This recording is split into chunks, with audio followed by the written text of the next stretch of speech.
This is a University of Otago podcast.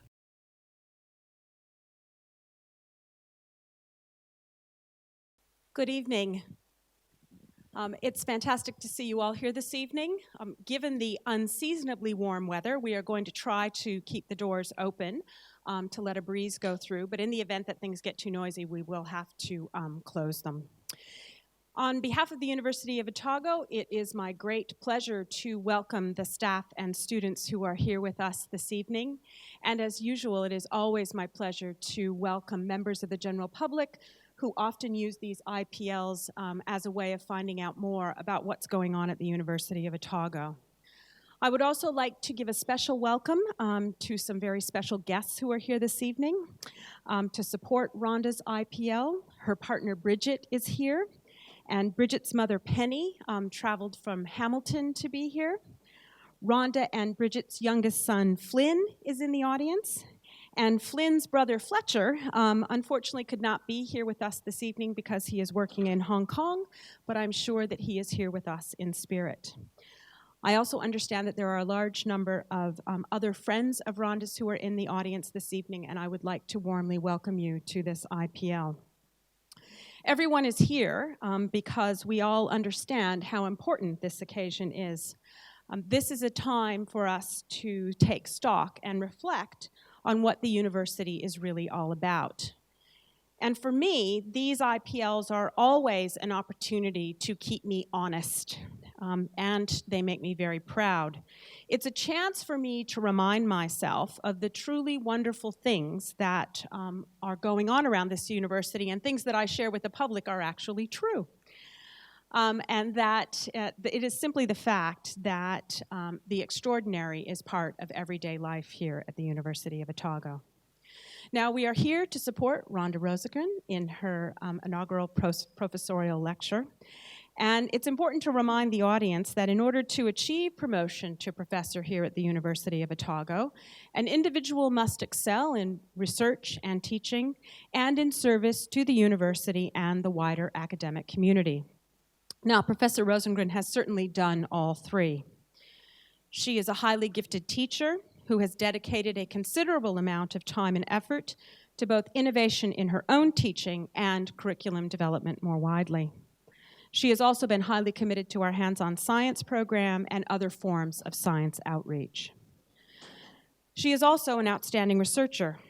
Her pioneering work on cancer therapeutic drugs is internationally recognized, and it's extremely important. She is a popular research supervisor, and her students have enjoyed a high level of success. And finally, her service has been exemplary. She currently serves as the head of the Department of Pharmacology and Toxicology, and she regularly contributes to our leadership development program. She serves on the editorial boards of 7 journals in her field, and most frequently, she was not afraid to front the sensitive but extremely important issue of animal research in the media.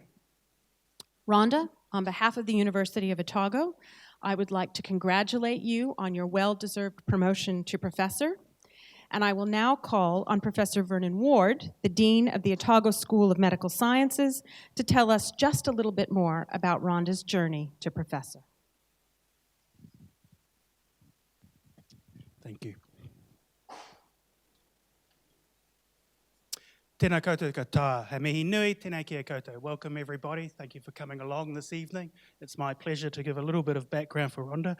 So thank you very much for coming along. Thank you, Vice-Chancellor, for the introduction. It was very good, thank you. It's good to see you all here so that we can celebrate Rhonda's reaching the title of professor within the university, well deserved. Now, I asked Rhonda about a few points of her background that I could use to introduce her today, and it was relatively interesting. I got a response. It was a relatively, let's say, tentative response from Rhonda, I'd have to say, and I came to the conclusion that Rhonda's become a bit Kiwi-ized. You know, that little bit of being scared to that tall poppy component to it, and I guess that's getting away what's probably not a secret to you, and that Rhonda speaks with an American accent. So she has come from somewhere afield, and what she's come from is she got her degree at the Texas A&M University, which is why she's enjoying being in a nice woolen gown this evening. After taking a degree at Texas A&M University, she got a prestigious postdoctoral fellowship from NIEHS in the States, where she went and worked at the University of Arizona. She followed that up by going to a private university in Florida, the Nova Southeastern University, where she learned a lot around her teaching skills and what have you, and took up a faculty post there, which I think you'll see her talk about a little bit, and I think was sort of, in some respects, I think influenced quite a bit of the strength she shows in teaching. She then saw the light and got appointed as a lecturer here in Otago. I say the light, carefully when I'm in Dunedin. She went to the Department of Pharmacology in 1997. She then progressed and has come all the way through the ranks. She took up, as was mentioned previously, the head of department in 2010, and I'm delighted to say that this year we've reappointed her as another term as the head of department, which tells you how good a job she is doing in that role. I did a few adding up of numbers along the way, just to give you a feeling for some of the stuff that Rhonda's done. 46 research grants that are either hers or she's named on. And if you start thinking about how hard it is to get research grants, the amount of effort that goes into getting all those research grants, then that's quite a substantial achievement, and it takes a huge amount of effort. It also points out how much she collaborates and works with others, and that's really important in the fields of biomedical research. She has 60 fully refereed articles, the vast majority of which are journal articles, and some very good journals as well. She's been, as was mentioned, on editorial board of journals, but she's also refereed papers on a further 20 journals, so is broadly read, and she has 32 postgraduate completions, and those students, many of which have won prizes and awards as they've gone through their degree. It's already been mentioned that she's an excellent teacher, and she is. I get to see her student survey forms. They are very, very good. There are very few that would stand up to that scrutiny. They're excellent. Not only does she teach particularly well, but she's into education. So she's published in the education literature on the work she does, so it's not just she actually practices what she preaches, and I think many of us could take some lessons from that. So I think if I was to summarise up here and let Rhonda come and speak now, Rhonda does as what all good academics do. She does it all. She teaches extremely well. She leads in the teaching. She does her research very well. She leads in her research, and she leads in the service components that she does, and that's what we expect of our professors. So I'd like to, on that note, invite Professor Rosengren to come and present her talk, and I'm not going to steal the thunder of her talk, but I believe you will see, as from the title there, a nice broad breadth of research in her discipline. So I'll close with Nō reira, tēnei te mihi kia koutou katoa. Tēnā koutou, tēnā koutou, tēnā tātou katoa.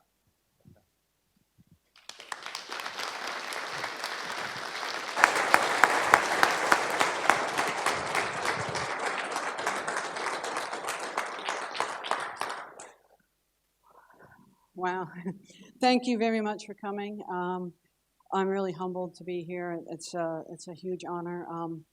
However, Vernon probably stole the thunder a little bit. I can't help but quote Groucho Marx, who's been known to say, "I'm not sure I want to be a part of any club who'd have someone like me as a member." So that's kind of how I really feel, but I'm part of the club, I suppose, and so you've come here, it's hot, and so we need to make the most of it. So you probably want to maybe find out how I got here. So some people might say you're a product of your environment, and I've lived in some harsh climates, so some people might find me cold. Other people might find me a bit prickly. But what about my gene pool? From my mother, I learned, hold on to your slippers because tragedy can spike at any moment. From my father, I learned, don't talk about it, work very hard, but never take yourself too seriously. This was reinforced by my grandmother, who had those same traits, and between her and my father, they both taught me to swear, which I did with a vengeance, and I hope I won't do tonight, but I do make no promises. And also to, I love baseball, which I do, and also to take any competition, no matter how silly, very seriously. So if there's a trophy on the line, then you better do your all. From my sister, I learned to be a long time before I ever measured up. From my four-legged older brother, I learned life is always better with a dog around. So somehow this weird hodgepodge upbringing got me doing a lot of sports, And when you grow up to be competitive, then there's all kinds of things you can be competitive about. And when you're an American, and I apologize for the American accent, you can't help but get ridiculed for going to band camp. And yes, I went to band camp, but you go to band camp because you are going to do competitions in band, in which you did that too. So I did that kind of thing. So somehow this sort of hodgepodgey thing, I think, prepared me for university maybe. And so I packed my bags and went off to university. And I'm going to try to go fast, although I will point out, you can tell that I don't really have the grades. It doesn't look like I'm going to go to grad school. These aren't really your grad school kind of grades. So essentially, I don't want to make an excuse for this. I'm going to say my money ran out, and when I had those grades, I was also working a full-time job and taking a full load. Good excuse. But anyway, you might think the university kicked me out, but they didn't kick me out, but I did drop out because I ran out of money, and I had a year working menial jobs and then went back to undergraduate. And again, you'd think, well, you know, us at Otago, we want our senior students to be doing well. Well, you can see I didn't do so well my very last semester, but that lone A sitting there was in a research class that I took. And that got me meeting the most amazing person on the planet, and his name is Steve Safe. And so I did an undergraduate research project in his lab, and everything really clicked. And I thought, this is it. This is what I really love. This is what I want to do. So I thought, okay, I should get a master's degree. And I applied for my master's. And as you're thinking, I mean, you're not going to get a master's degree. And Steve said, well, you didn't get in for master's, but this is because your grades are crap, didn't you notice? And two, I don't take master's students. So he said, if you want to work with me, you're going to have to do a PhD. And so I went, well, okay, that's fine. I'll do that. So, and I think part of the other reason, I'm going to divert here for a minute, but I think part of the reason why I feel the need to quote Groucho Marx is most people probably think they have a really good supervisor. At least I hope you've all had good supervisors, and everybody is a good supervisor. But Steve is a genius and a great guy and off the chart. And so for those who understand this language, he has an H index of 105. So you can see why I don't think I belong in this club, because when you're trained by that kind of person, the yardstick is always way beyond anything you're ever going to achieve. Okay, so one little thing, because I do sports a lot, this also shows you how old I am. I just put these in here because triathlons as a sport started when I was an undergraduate. So also too, so just so you know that maybe I should be here, when I went to grad school, things came right. So, you know, sometimes, so I was a late bloomer, whatever it is. So anyway, let's talk about my PhD work. So before we can do that, I just want to introduce you a little bit to the subject, which is environmental pollutants and dioxin. So dioxin is sort of like the media word for this class of compounds. So dioxin is technically called 2,3,7,8-tetrachlorodibenzoparadioxin, and it's the most potent in that class of compounds, but it belongs to a class of dioxins. So basically, if you move chlorines around here, you get other versions of these compounds, and their potency is related to where those chlorines are. So why do we care, or why is it in the environment? Well, when it's an environmental contaminant. So when companies make herbicides such as 2,4,5-trichlorophenoxyacetic acid, then you are, which is a herbicide, whenever the companies make that, they make dioxin is a contaminant, okay? So, and then in the Vietnam War, the US took a 50-50 mixture of those two chemicals and called it Agent Orange and put it in Vietnam as a jungle defoliant, because they're great herbicides. Now in New Zealand, things for you guys to know, you think you're lean and green and wonderful, and you kind of are, but up in Taranaki was the Dow plant there was the last place in the world to manufacture these phenoxy herbicides. So New Zealand still has a dioxin contaminant issue in this country. So it's a highly toxic compound. It causes birth defects, cancer, wasting syndrome, chloracne. And you might, you know, a wide audience, I'm going to try to say things so everybody can understand. But this, you might know, the Russian President Yushchenko, you might have remembered in the news. So this was him before. He got deliberately poisoned with dioxin, and then he's, you know, come right. So this is chloracne is really horrible. And so you can see him getting that chloracne and then kind of resolving itself over the years. So dioxin is toxic by binding to this protein called the Aryl hydrocarbon receptor. And that's how it elicits all of its nasty stuff. And when you, a hallmark response for any kind of living animal to being exposed to dioxin is you make more enzyme in your liver called cytochrome P451A1. And that's just something you can do. It's a biomarker. So say you want to examine whether or not there's been, oh, here's a good one. In Antarctica, one would hope there aren't pollutants. So if you study penguins and you find CYP1A1 in the liver of penguins, they've been exposed to these types of compounds, okay? So it's a biomarker. Anyway, so here's my paper from my PhD, and now don't get worried, you lay people. I'm not gonna walk you all through this. There's only gonna be 2 take-home messages. But my first message is I've been accused of having a love of numbers, and this might be why, because this is how I was immersed in numbers when I'm 20. So I'm sorry if I like numbers. I was probably, so anyway, all I want you to see, my project as a PhD student was, what happens when we move these chlorines around? How does that change the potency of the compounds? And one of the ways that you figure that out, this protein's got to bind onto its receptor, and the tighter it binds, the worse the toxicity is. So back in the day, the old way to do this is the old version. And so in green there, you don't even have to look at the numbers. All you have to do is look at it's a nanomolar value. So we took in all kinds of things like thermodynamic parameters, which I won't bore you with. These are the thermodynamics. So we did all these other things, and then we did computer modeling. And then now these are the new model numbers that we have, and the only thing you lay people need to look about is at the top, this is picomolar. And maybe that's even, you don't like those words either, but basically these are smaller numbers. The smaller the number, the tighter the binding, the more toxic the compound. And so this was sort of an instrumental thing at the time for trying to figure out, but realized too, this is ages ago. So it was kind of key for figuring out structure activity. This is going to be a theme through the talk tonight, I think, structure activity. So structure activity with these. Okay, so dioxins, toxic and horrible, summary number 1. The other thing is, on the other side of it, which is kind of weird, is it also protects against breast cancer, but through a whole new novel mechanism, okay? So in a way, just kind of when you meet a nasty person, you don't really want to pigeonhole them. They might have a good side.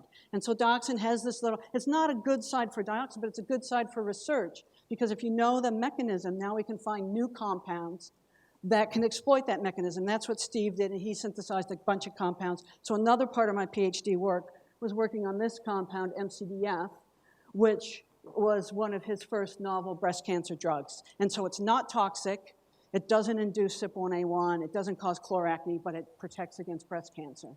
Now, when I've got a diverse audience and I'm talking about the AH receptor, I also like to just tell you things about your food. So the other kind of bizarre thing is broccoli and other cruciferous vegetables also contain compounds that bind onto the aryl hydrocarbon receptor. And even though your kids might say, I don't want to eat broccoli, I'm sure they don't say, I don't want to eat broccoli, it's going to give me chloracne. You know these aren't toxic, but so they've got 2 really good things to remember about them. They've got breast cancer protecting chemicals in them, and if you're worried about dioxin contamination, they also block the toxicity of dioxin. So anytime I'm around general people walking down Dunedin streets, I usually tell people, eat these. Yeah. Okay, so I moved on to my postdoc, and in a way, I'd call my postdoc the tale of 2 postdocs. It was the best of times in some ways, and in some ways it was the worst of times. So as Vernon said, I got on the first try a National Institute of Environmental Health Sciences grant, which was fantastic for a new postdoc. I learned heaps about drug interactions and liver injury and all kinds of stuff. But in some way, and you know, because I love the outdoors, I did all kinds of beautiful outdoorsy things. I started ultramarathon cycling, so the desert's a great place to live.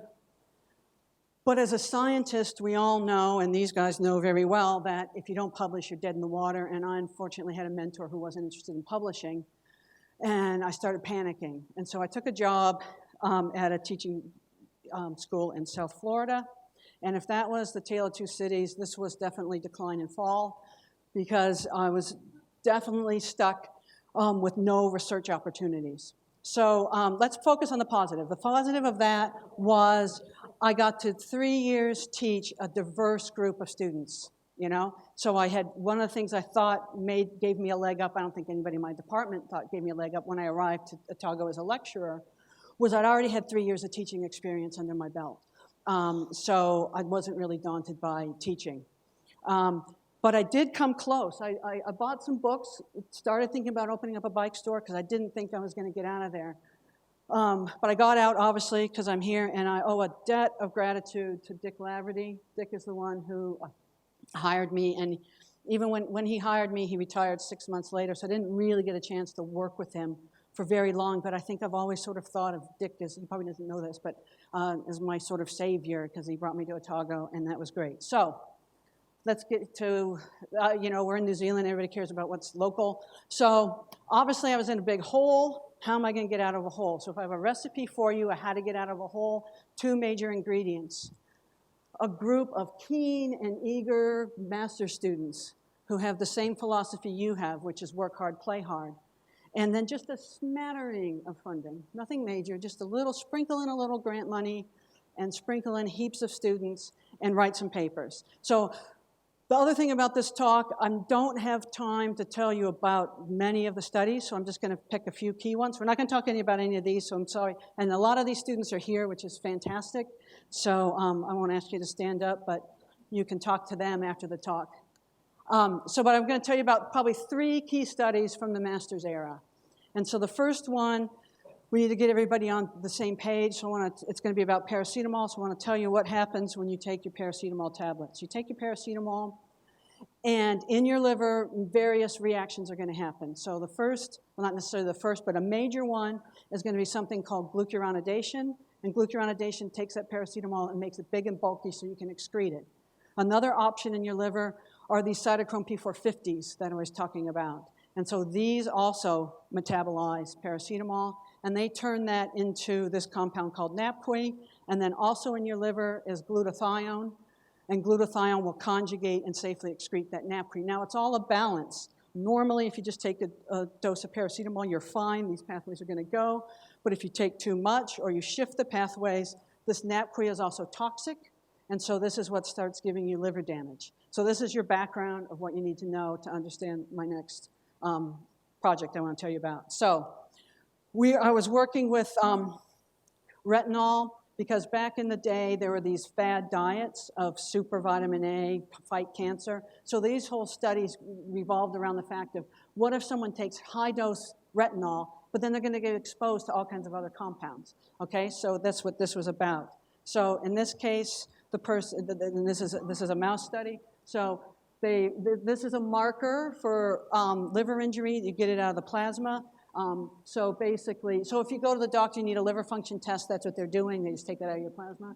So here's the normal amount of liver injury, and then here is it highly increased by having this dose of retinol first. And so why is this happening was the focus of the study. And now you know about the pathway, so you know what we're going to look at. So in a nutshell, here's our 3 cytochrome P450 enzymes. And just to get the, there's nothing interesting here, really, so that's great. See, because basically everything looks the same. So that means retinol didn't do anything to those enzymes, so it's not the cytochrome P450s. They're not at fault. But that glucuronide, here's your normal levels of glucuronide. Here's how they get dramatically decreased after retinol, and they stay down. So what this really means is when you had that high-dose retinol, you can't you use up all the glucuronide, and it's not around to work on the paracetamol. Now, also, we were on the cover of this journal, and this little graph, it doesn't matter, you don't really need to see it, or I would have blown it up, but that basically shows that other last pathway, glutathione, isn't involved. So let's just see this really quickly. I feel like I'm teaching my 3rd years or 2nd years, but basically what this means is when you have retinol in the system, this is all going to go away, so we've lost that metabolic pathway. So that means we're going to shunt everything down towards NAPQI, and glutathione is going to get saturated, and then you're going to get way more liver injury. Now, so the only other reason, one of the main reasons why I decided to pick this as a topic to talk about is just, again, when I have a generic audience, what other ways can your body change these enzymes? So if you are a chronic drinker, you will induce and make lots of the CYP2E1 enzyme. If you smoke, you make lots of CYP1A. So in the US, every paracetamol-containing product will say, if you drink 3 drinks a day or more than 21 a week, do not take this product. And we don't do that in New Zealand. So I just want you to be well armed that if you drink ethanol chronically, you are increasing your chance of getting liver injury when you take Panadol. That's all. So, sorry, that's, take home point. If you came for nothing else, there you go. You might get one more for free. Okay, now, this is another interesting little study that I wanted to talk about. Partly, again, when you're a new lecturer. This one came out, Dave Menkes rung me up at 6 o'clock on a Friday night, so that shows you how exciting my life was then.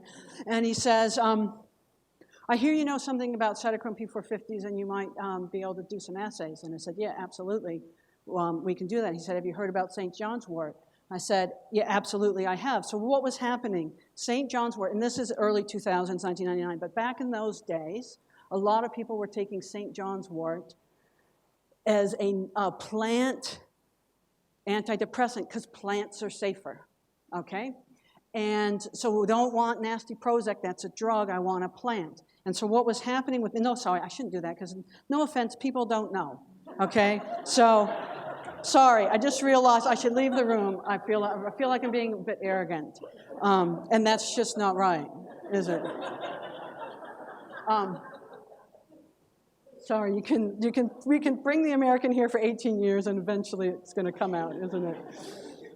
Okay, this is serious. Okay, sorry, this is serious because, so here's a graph from the Lancet, and this is how I was knowing about this, is there was anecdotal evidence of people having drug interactions after taking St. John's wort. So getting pregnant, losing a heart transplant, doing various things. So this is the example of someone who's had a transplant and you need cyclosporin when you have an organ transplant. And so cyclosporin keeps you from rejecting your organ. And so here's the plasma levels of the cyclosporin. And this person then starts taking St. John's wort 3 times a day, and this is for about a month. And so these are the plasma levels. Sorry, I ran away. And then see how they markedly drop. So this is and then this person recovered and they were all right, but other people lost their organs because of this mega drop in their cyclosporin levels. So this was again, anecdotal evidence. There's no proof that this was through cytochrome P453A, but what was it, So that's where Dave Menkes said to me, well, let's try to figure this out, and he got Nigel Perry on board, and Nigel's over there.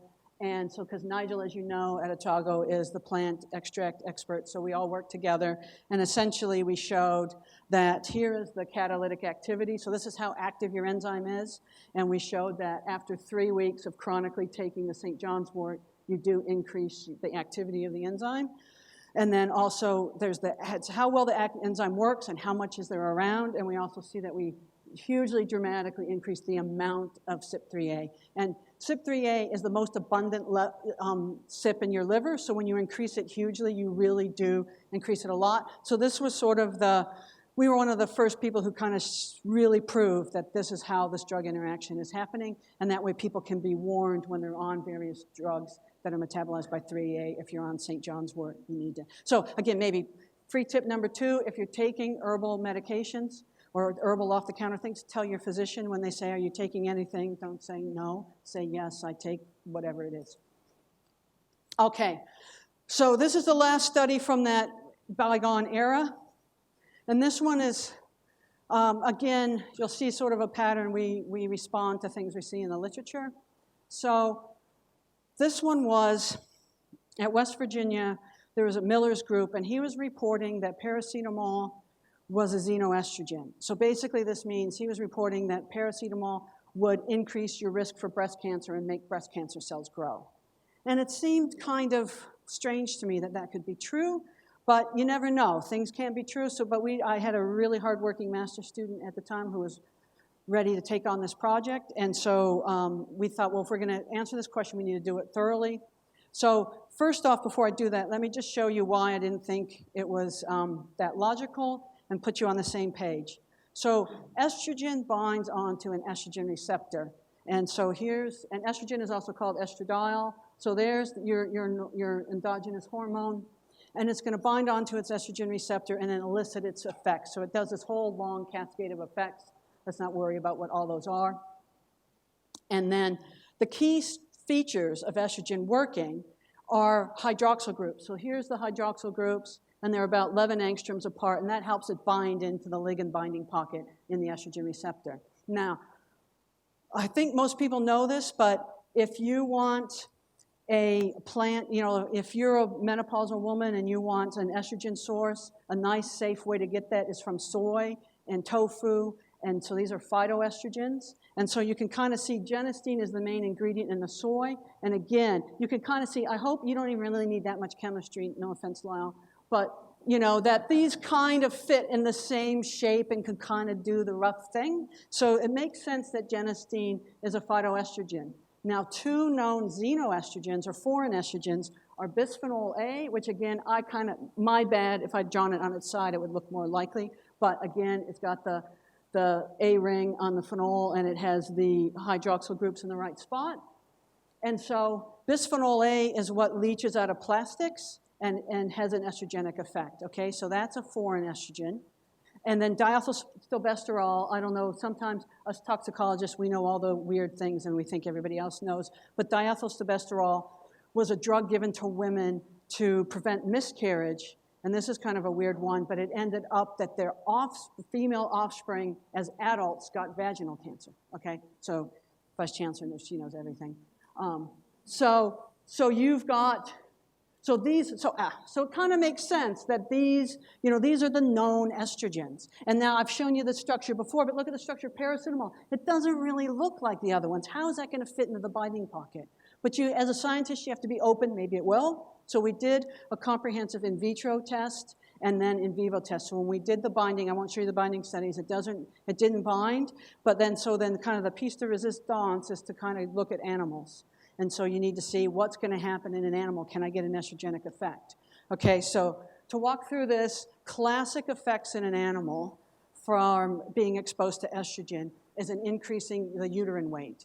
So here you see, these are just saying these are the control levels. And then notice how estrogen brings that way up. That's the estrogenic effect. And here's our 3 different doses of paracetamol, and they don't change it from control. So it's not acting like an estrogen. And another way you can look at it, because you never want to look at one parameter, so we also can look at uterine peroxidase, which is an enzyme in the uterus, and that should go up as well. And so here you go, there's the control, there's another control, there's your acetaminophen. Sorry, acetaminophen in America is paracetamol, so don't get confused by that. Because we publish in the American Journal, so we got to use American language. And so estradiol brings it up, and then if anything, the acetaminophen is blocking the estrogen's effect, and that's kind of the title of the article, which is it's not estrogenic, it's actually anti-estrogenic. And to add one more piece to that puzzle, another hallmark response in your body is when you have a lot of estrogen, your body says, we've got a lot of estrogen, we better make more progesterone receptor, and you upregulate the progesterone receptor. So in this case, you can see that estrogen upregulates the progesterone receptor, paracetamol is doing nothing, and then, again, the paracetamol can block this upregulation. So one of the reasons why I decided to talk about this study is because this is one of the ones, even though it was ages ago, I was quite proud of this one because once we published this study, no one ever published any papers saying that paracetamol was an estrogen. So we kind of stopped the controversy, which was kind of nice to do. Okay, so now this might be why a lot of you are here, but people really want to know about breast cancer. So we're going to switch and kind of do more recently stuff. So just again to get everybody on the same page, current treatment strategies for breast cancer. So breast cancer can be estrogen receptor positive. And when there is an estrogen receptor, estrogen does, as we talked before, binds onto the receptor and causes the breast cancer cells to grow. So you can treat that with something that blocks that estrogen receptor, which is called a selective estrogen receptor modulator. And 2 major ones are tamoxifen and raloxifene. You can also target the body's ability to make estrogen. So it doesn't really matter if you block it from the receptor or keep it from being made. Basically, you're keeping estrogen from doing its job, and so you're not going to get the stimulated growth. Now, if you have a cancer that doesn't have the estrogen receptor, but has the human isoform for the HER2 isoform of the epidermal growth factor receptor, then you can use Herceptin, which is an antibody, and targets that. Okay, so these are your standard treatments. But then there are also about 17% of breast cancers are triple negative, which means they don't have those 2 targets and they don't have a progesterone receptor. And this slide shows you all the drugs that are available. which shows you why we decided to work on it, because when there are no drugs, then this is a topic that is worth studying. So one of our first pieces of work that we did in this field is we took a compound, EGCG is epigallocatechin gallate. It's found in green tea. It's a major active constituent in green tea. And we put it with tamoxifen in, and so you'll see these kind of string of numbers and letters come up quite a bit. This means it's a cell line of triple-negative breast cancer cells. So basically, this is a cell culture experiment where you put the tamoxifen in, it doesn't really do much, and if you compare, here's our higher dose, here's EGCG doing a little bit, but if we basically put this and that together, and we got this. So the two combination, this is better than an additive effect, this is a synergistic effect, and we kill off about more than 80% of the cells by those two drugs in combination. So after we found that out, we published these papers with PhD students, and again, I just need to take a minute and say, I apologize for not naming everybody, but basically you're just going to see pictures of all the hardworking people. And I'm not going to tell you about any of this work, unfortunately. Well, all I'm going to do is sum it up in one slide to make it easy. So basically all those students, PhD students, beavered away, and in a way, sorry, because most of them are in the audience as well, and I'm going to summarize all your hard work in like 2 lines.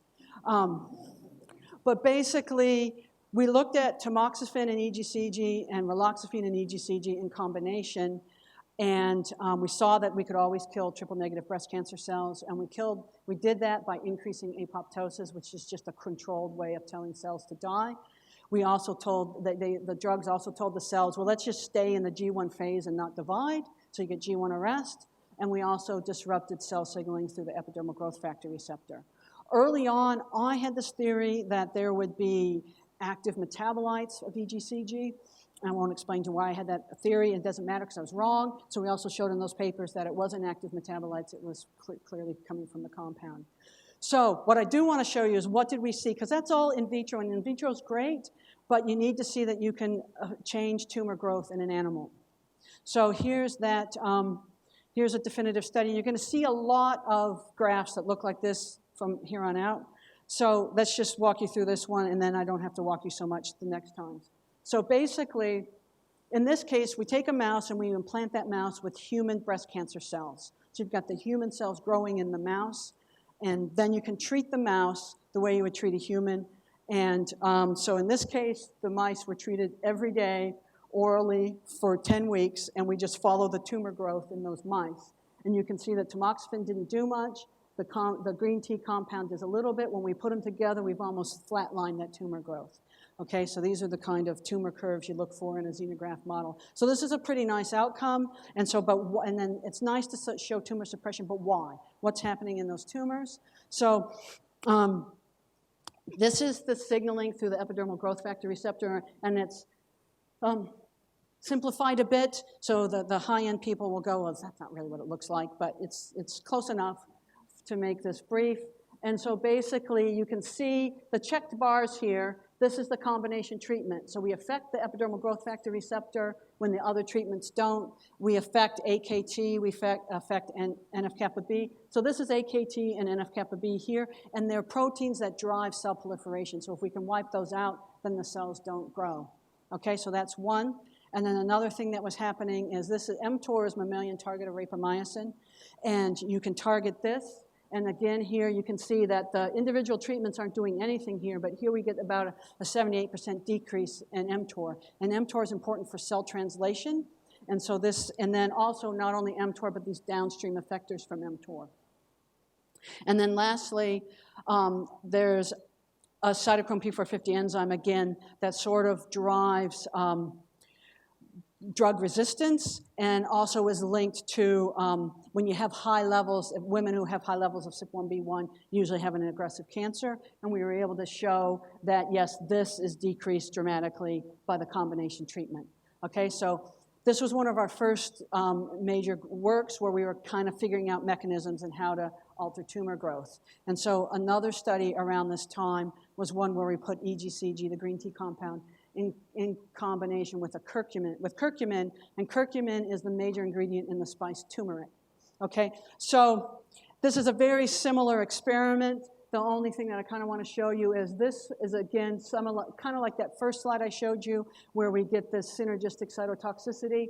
But the difference here is this is the triple-negative breast cancer cell line. This is the kind that has the estrogen receptor. So this is just basically saying this is specific for triple-negative. It's not so great when you have the estrogen receptor. But this is a similar graph that shows you that, yes, the combination therapy decreases the tumors from growing and is quite effective. And then what's happening in those tumors. And then this is just showing you that, again, EGFR, AKT, and in this case, vascular endothelial growth factor is down. And vascular endothelial growth factor controls angiogenesis. Okay, so we learned a lot during that time about mechanisms in tumors and structure activity. And a lot of people at that time, too, were also working with these natural compounds, and nothing against natural compounds. But the downfall of the phytochemicals is you need to take boatloads, and you still don't get much in the plasma, okay? So they're not that stable. That boatloads not getting to the plasma for the scientists is called low bioavailability. And so then you need really large quantities, okay? And so when they do phase 1 clinical trials in people and kind of say, how well do you tolerate these drugs, these chemicals, they tolerate them, but they're not really, they don't want to take huge, huge quantities. And then also with your green tea, it's got a caffeine in it, so everybody knows what's the side effects of a high-dose caffeine. So people weren't that thrilled to have those kinds of side effects. So we started thinking, well, what can we learn from what we've learned from EGCG and curcumin? And you'll see, maybe if you can remember, my first PhD was all about structure activity. So I'm kind of a structure activity kind of person deep down. And so basically we came up with this idea, we need a better scheme. And so the scheme should be, we need kind of a better regime. And the regime should be, we better be potent in vitro, way more potent than any of these natural compounds, because if we're potent in vitro, we've got a better shot. We want to be orally available after a single dose, and we want to check that. So any drug that's potent in vitro, but not orally available is not going to keep testing, because then there's no point, okay? And only those that are orally available will move on to in vivo models to see if they're efficacious. And those that are efficacious will make sure they're safe. And then, so this has been was kind of like a career-changing thing for me, I think, because George here, who many of you may know for a variety of reasons, and sometimes a bit irritating and troublesome, and not that that didn't happen to me as well, but I owe him a huge debt of gratitude, because without George said to me, oh, never mind, I'm not going to say what George would say, because then I'll do it in a bad Scottish accent. George got me working with Leslie Larson, and he was the catalyst for that.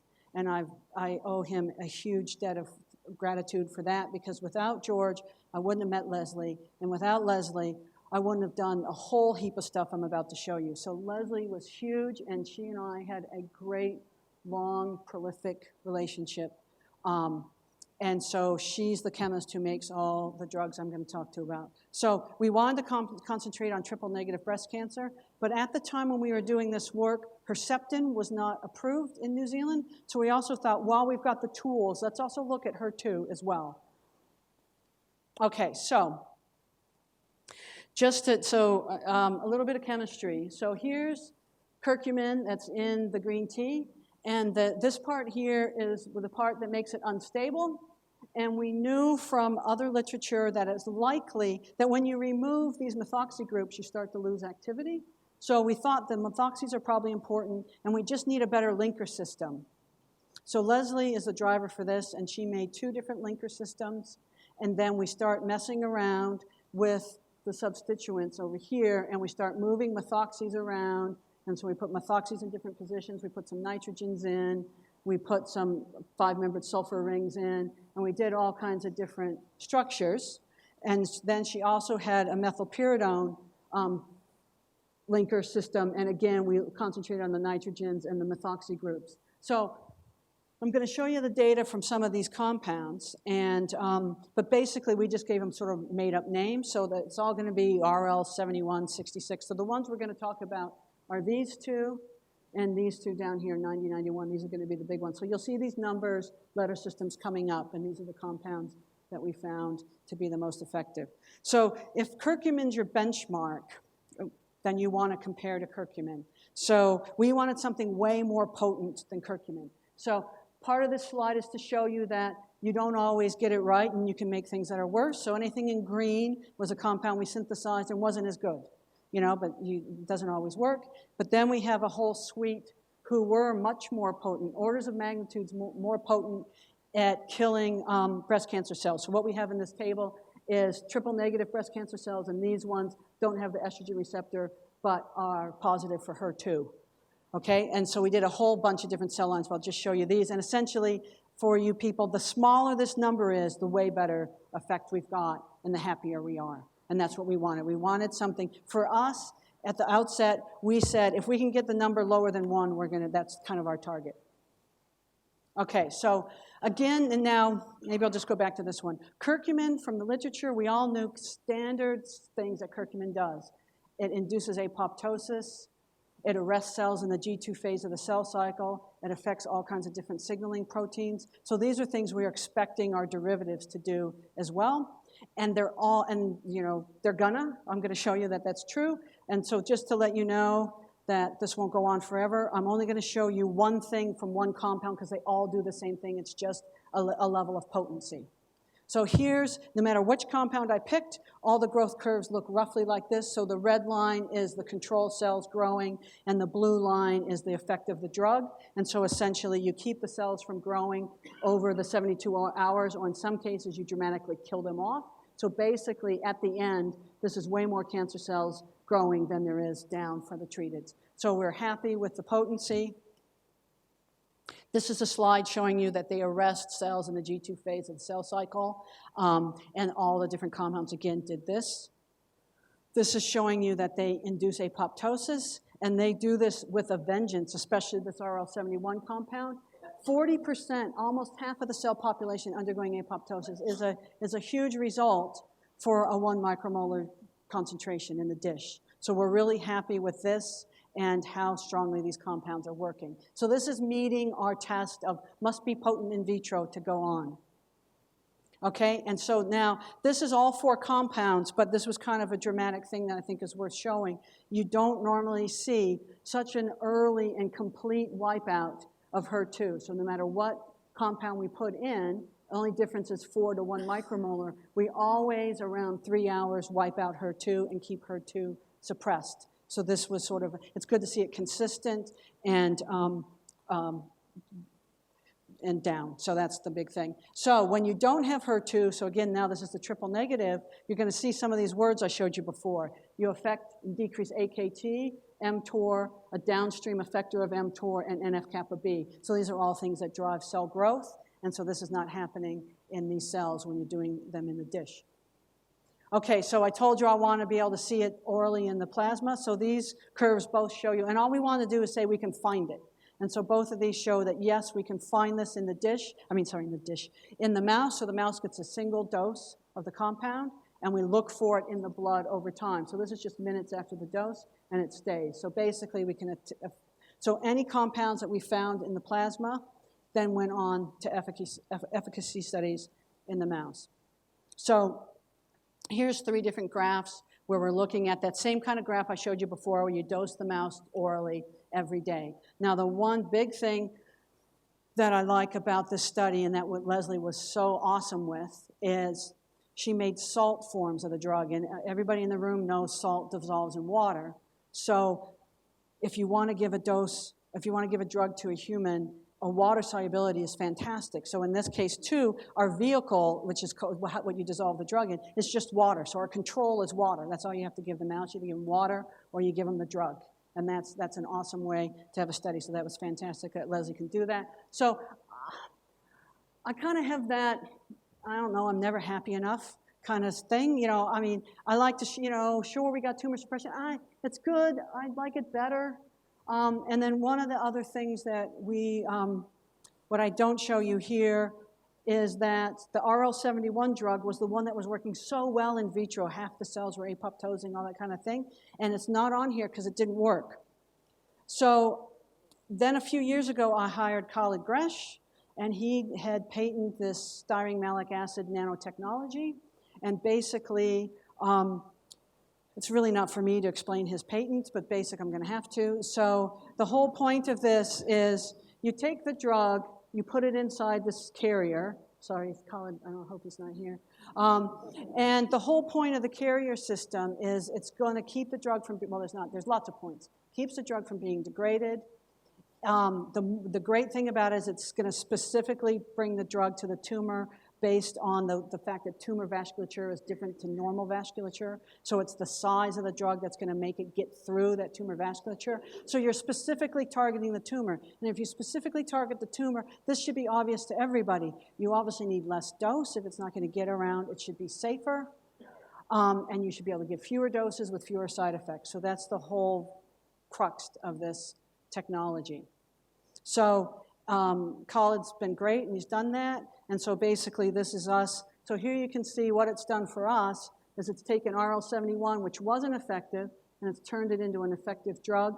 And these words down here, which I forgot to say on any of my other tumor slides, whenever we treat a mouse with a drug, we always make sure it's safe, and I wouldn't show you any tumor regression curve if the drug wasn't safe. Okay, so this basically means there's no liver injury, the mice are healthy. So we always look at that when we're doing these kinds of things. Okay, so almost done.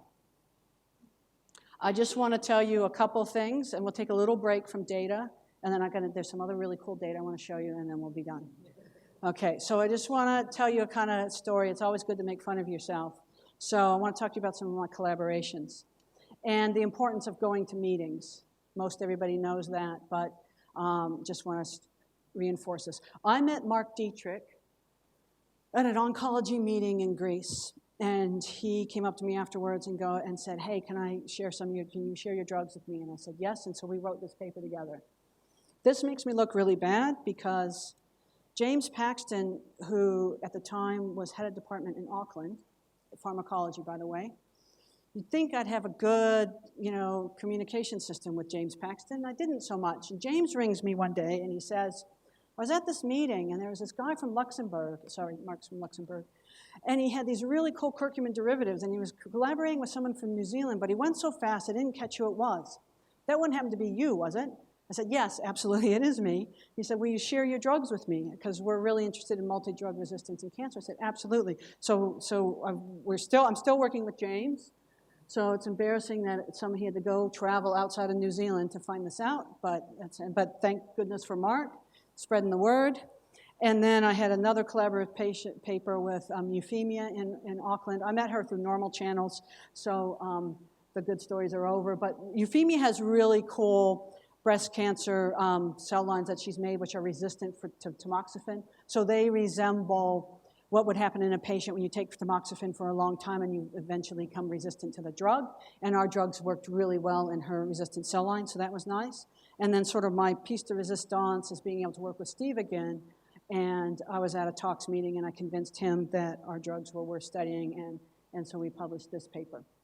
So I guess take-home messages, it doesn't always have to be you who goes to the meeting. Well, I probably shouldn't say that, should I? See, now Vern's going to go, you don't need to go to that meeting. Okay, now, so not much to go. I just want to say that a little bit about Raloxifene. So this was some work we did, so I want to call this when a SERM's not a SERM. So I explained to you before that these are good for estrogen receptor positive breast cancer, but we found that they actually work in a triple negative environment. So this is 2 different tumor models, and there are 2 different xenografts of 2 different triple-negative breast cancers.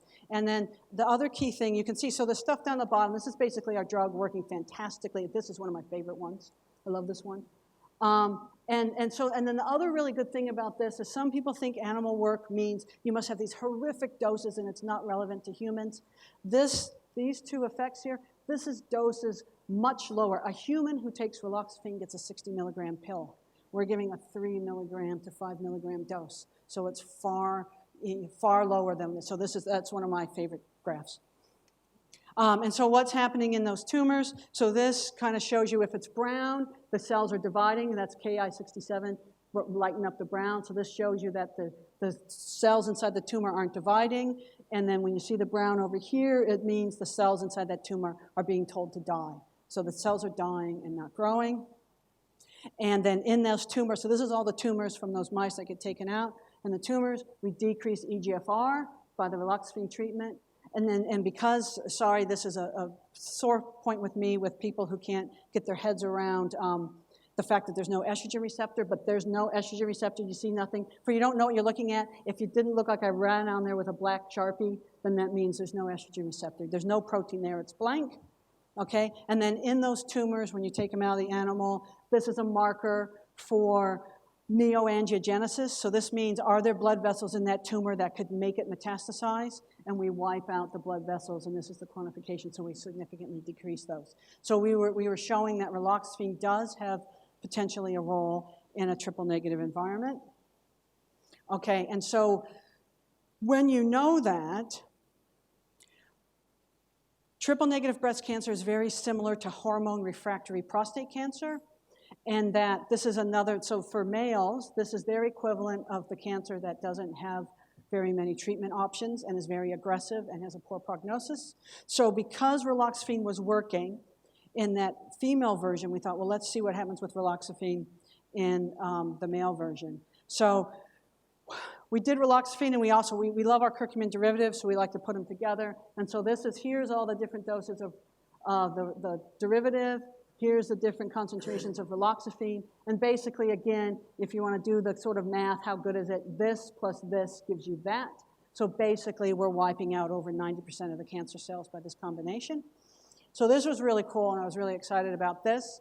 But I don't really want to talk to you about combination. I just want to talk to you about Raloxifene, because this is an unknown entity. This is a new chemical. It's going to be a lot harder to get that into the clinic. But Raloxifene is already approved and known to be safe. So we also wanted to work just on Raloxifene because we could get that into males much quicker. So here's this showing that the EGFR goes into the cytoplasm, and so it's basically going from where it's active to where it's not going to be active, and over time, more and more gets over there. Then this is something we've just recently finished in the last few months, and this is Raloxifene in an orthotopic model. So an orthotopic model is when you take the human cancer cells and put it into the mouse prostate. So this is the best possible model you can have because it mimics everything about the disease. The cells are where they're supposed to be. The cells will metastasize and go to other organs. And so here's all the, so well, anyway, we don't have to point to that, because instead of trying to go, are those really smaller, I can just quantify them for you. And yes, the treatment is a much smaller tumor than the vehicle control. And these are all the lymph nodes, and do the cells go to the lymph nodes and make them bigger? And yes, they do. And so the beauty, again, of putting the human cells into the mouse prostate is, how can you tell the cells have gone where they were supposed to? Did they really travel? Well, it's a human cell, so a mouse isn't going to have human mitochondria anywhere unless the cell took it there. So this is basically saying staining for mitochondria in the lymph nodes, that's human. And the only way it could have got there is if the cell that was in the prostate migrated over to the lymph node, right? So this shows that we, because you could look at that and go, it's not so good, but yes, we've decreased this. And also, what's cool about this technology is we use the in vivo live imaging. So this is where you can use less animals because it's far more accurate. And basically what you do, this basically shows you there's the prostate tumor, and there's it migrating to the lymph node. So that's a mouse with the lymph node metastasis. And then this is a mouse with no metastasis. So you can look at that over time and do all that sort of thing. So it decreases animal usage. So the only other thing I want to say, this was Elspeth's gold model that she was working on at Monash and then brought here. And we were lucky enough to work with her on that. And so we're still working on that paper. But the only other thing that I want to say is it's really one of my goals is to do everything we can to keep this work going. So we will do our best and try to do Elspeth proud and keep this work going. Okay, so one last thing about Raloxifene is there's Khaled again. And I should have said this before. Oh, wait, no, I didn't. Sorry, because I realize I'm almost done, and so I'm just going to kind of slow down a little bit and make sure I do a few things. This is my Assistant Research Fellow Vari. I could have probably put her on almost every slide for the past 10 slides. This is my research fellow, Sebastian. I probably could have put him on slides from my PhD, except he probably wasn't born, but he's been huge. So both of them have been I'm sure somehow Sebastian telepathy influenced me when I was in my postdoc or something, but he's been just, I couldn't do, they should be here, Leslie should be here. It's all their work. They're really the hard ones, and it's been fantastic to work with them. So anyway, here's Khalid, Sebastian, and a recent master student.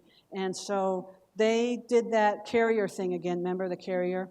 They did the styrene malic acid and put Raloxifene in that. And so here's another tumor curve. And I realized I didn't do this on the other one, on the 71 one. So I'll do it here and you can translate and realize where I screwed up. The other great thing about this technology is, see, and this one's got better prompts for me. Where the arrows are, these mice are only getting 4 doses, okay? Where all those other ones was a daily dose. So this is kind of reinforcing the fact that with this technology, you give less drug. So, and essentially what this means is the blue and the red are the same effect, except for the red is the red is the 1 mg, so the red is inside the styrene malic acid at a 5-fold lower dose. So the blue is not is the free drug, and it does roughly the same as the drug in the carrier, but at a 5-fold lower dose.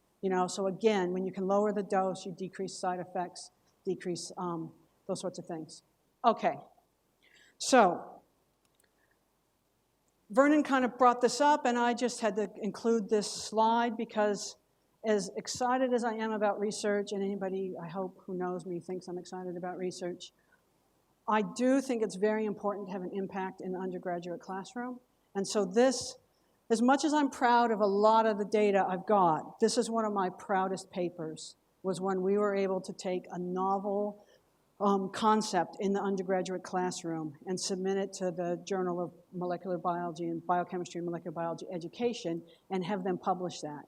And also, for people in science, this paper's being cited. So people are reading it and citing it. So, and Catherine, she can't be here, she's in the US, but she helped me write it and did some other things, surveyed the students and that sort of thing. So I'm really, really, really proud and happy to do this, to show this, because to me it's if you're not in the undergraduate classroom and excited, that's why we're here. They're the ones who pay the tuition, and they're why we're here, right? Yeah, exactly. I thought, wait, where are those notes? Yeah. So this is just kind of showing you that you're kind of a product of your environment and things don't change. I still like to go outside and do lots of crazy things. I still dress up in funny costumes, and I still hang out with dogs. And as much as I love hanging out with dogs, I did realize that hanging out with children is far better. And so this just, some people's family shies away from the camera. I don't have that problem. So this is just a little montage to say, thank you, family. It's been a great 9 years, and I've had an awesome time, so thank you very much, and thank everybody for coming out on a hot night.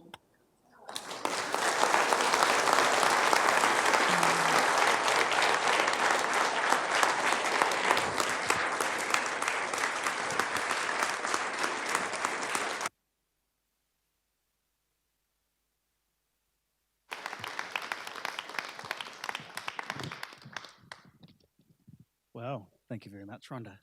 Excellent talk. So, I guess it falls to me to give something of a summary of what went on. That was rather interesting. I was praying that the things I thought of ahead of time would work. They have. So thank you for that. I guess one of the things that struck me, I saw the slides ahead of time, and I was looking, saying, what would you summarize? What would you bring together out of this? And I think one of the things I had was that you often, as you're going through your career, have some difficult decisions to make. And what you have to do along the way, and everybody goes through this. Where am I going to go do my postdoc? How am I going to get it funded? Where am I going to get a job somewhere? I've got my PhD. What do I do now? How do I learn to teach? Where do I go for my faculty positions? We all face those. Some of them work really well. Sometimes maybe not so well, but you have to do the best out of them and get stuff out of them. And I think Rhonda has clearly shown that she would do that. It's the same when you look at your research. You all take some challenges. And Rhonda's talked to us a bit about drug development today. And I'm going to sort of take the curcumin example that was sitting there.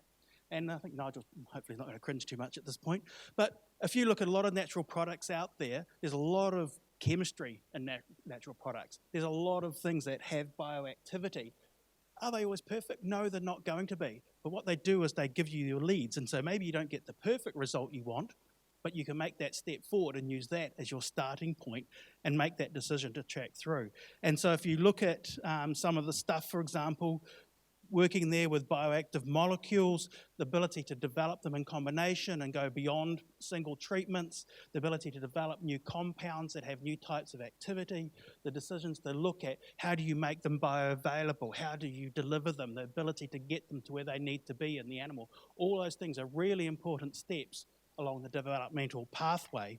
And what those actually force you to do is look at a whole raft of biology.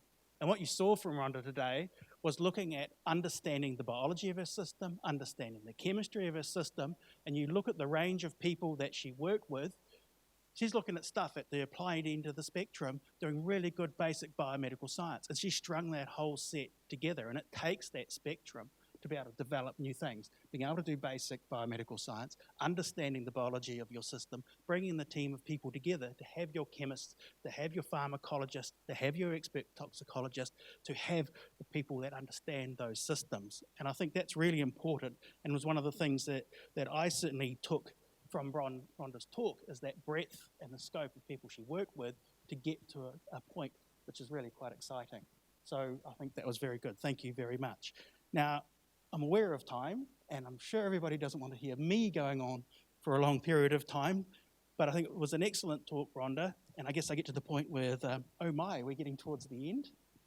And I have two final tasks to do. The first of them is to show a little token of our appreciation, recognition, something for your office, I think, but also a little something for you as well as part of it.